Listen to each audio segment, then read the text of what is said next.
Hey guys, welcome back to this channel. In this video I'll be showing you guys how you can create this 4K video on CapCut PC. So select that and go to stock. Actually let me just copy and paste this first.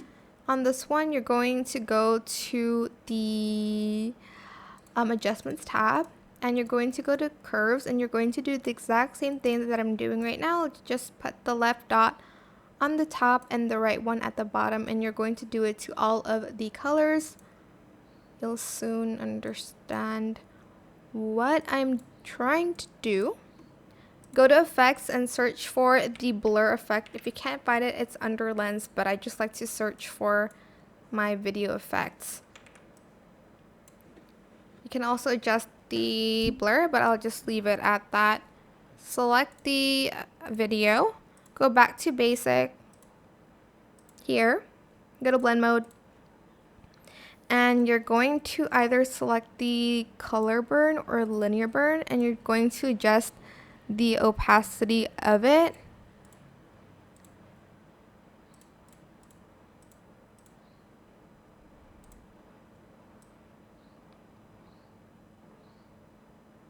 Okay, don't worry if it looks dark now. You are going to go back to adjustments, and then you're going to adjust the video based on saturation, exposure, contrast, and you're going to sharpen your video as well.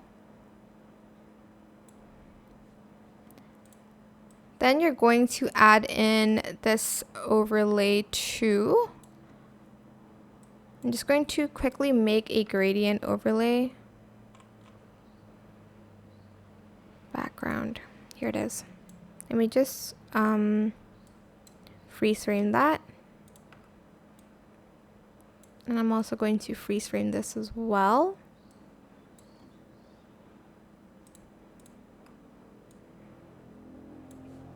On this one, go to video, go to mask, select the horizontal one and rotate it. I'm just going to feather it out by a lot. Select both, right click, create compound clip, select blend mode, select overlay, and you can adjust the opacity here.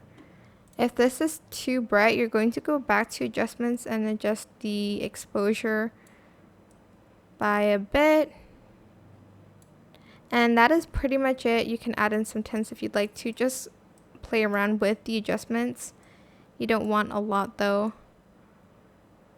But yeah, that is it. I hope it was helpful for you guys. Don't forget to like, comment, share, and also subscribe to this channel if you haven't done that already. If you have any more questions about this video, just leave it in the comment section down below. I will try my best to answer them all for you guys. And if you found this video helpful, please click the thanks button as well. That is it. Thank you so much for watching. Bye.